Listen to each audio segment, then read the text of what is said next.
Two other things you may value dearly are privacy and anonymity, which will relate to why some of your assets are important to you. You may wish your emails to remain private, you may wish your identity to remain unknown, but privacy and anonymity are not the same thing.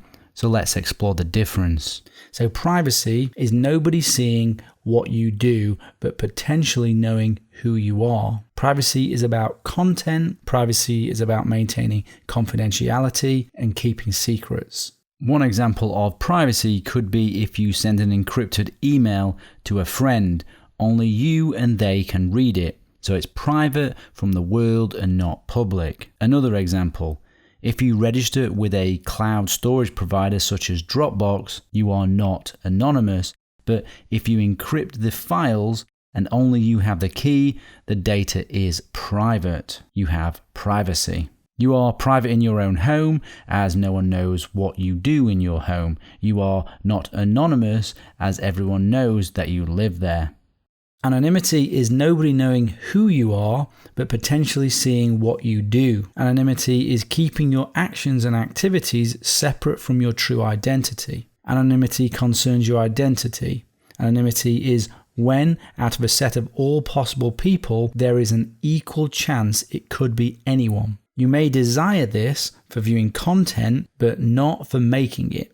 It depends. Anonymity means non-attribution to your actions, to be nameless, to be faceless. One example, you connect to the internet through an anonymizing service like Tor and post a message about women's rights under an anonymous username, maybe in a country where that's a crime. Your identity remains anonymous and separate from your true identity, but your message is received and not private. This is anonymity. If you connect to a website via a virtual private network, you are potentially anonymous to that website. But when you post a message on their public forum, that message is not private. And finally, there is a variant of anonymity people sometimes use, and that is pseudo-anonymity. Pseudo-anonymity is when you wish to retain a reputation against an identity. A common example is having an alias for social media or for a forum online. And this picture sums it up. An adversary may not know who the blue bag user is, but they can attribute posts and activities to him or her. This is an alias, a cover, a false identity.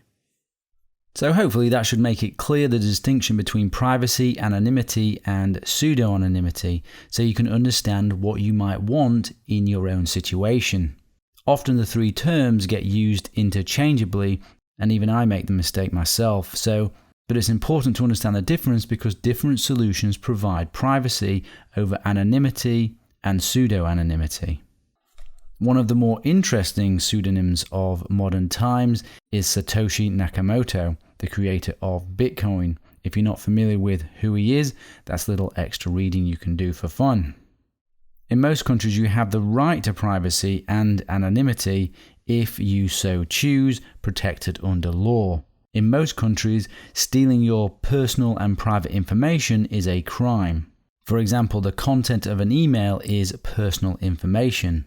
Saying that though, many governments seem to be free to steal personal information with impunity, unfortunately, as we all are aware. Which is why people feel that our privacy is eroding, making us seek security to enable privacy and anonymity, and probably a reason many of you are doing this course.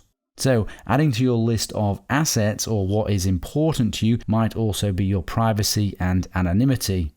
And your need may be greater or less than others that are on the course. As we go through the course, consider your needs for protecting your assets. That includes privacy and anonymity, as these will determine the security that you require.